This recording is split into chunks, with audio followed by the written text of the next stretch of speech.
In this video, we're going to take a look at solving problems using SOHCAHTOA. So for problem number A, we're trying to find the length x. So the first thing that we need to do is label this triangle.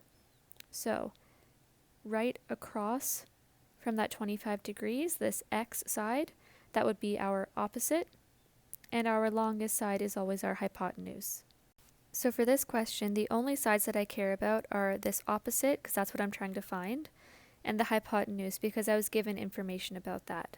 I don't know anything about the adjacent, so I'm just going to ignore it. So I care about O and H, and I'm going to look down at SOHCAHTOA, and I'm looking for SO, CA, or TOA, whichever one has both an O and an H in it. So for us, that would be SO. So we're going to use sine.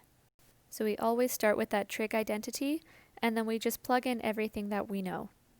So I know that my angle is 25 degrees, and my O is being represented with that x, and my H is 5.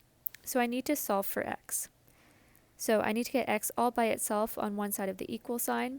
It's almost by itself, but I have this divided by 5 tagging along, so I need to get rid of that.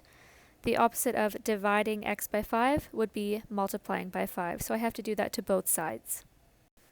So I end up with this line here, and then all I have to do is chuck this stuff into my calculator, and it tells you that x equals 2.11, and I just rounded to 2 decimal places. For question B, again, the first thing that I have to do is label my triangle. So the side that is directly across from my angle, that's my opposite, and the longest side is always my hypotenuse. And again, for this one, since we have both O and H, we have to use SO, because it's the only one that has both an O and an H.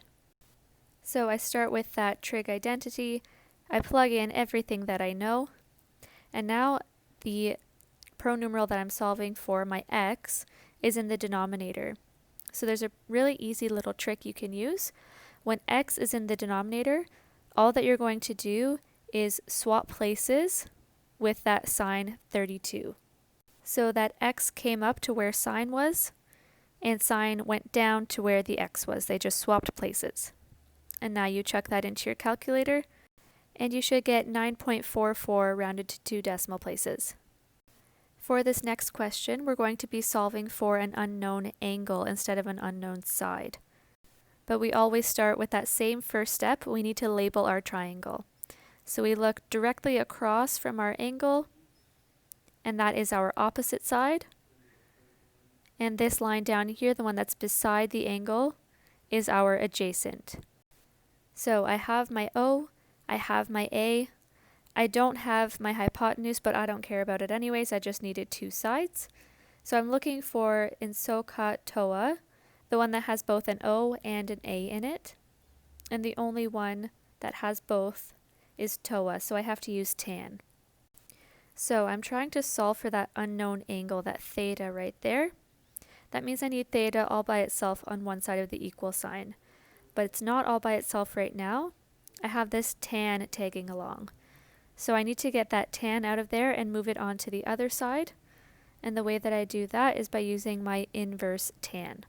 So the only thing that I changed on this next line, I got rid of the tan from this side, and I moved it onto the right hand side, and I put the little -1 there. And then you just have to plug all of this into your calculator. So that's shift your tan button, and then this fraction, and you'll get that your angle is 10.62 degrees rounded to 2 decimal places.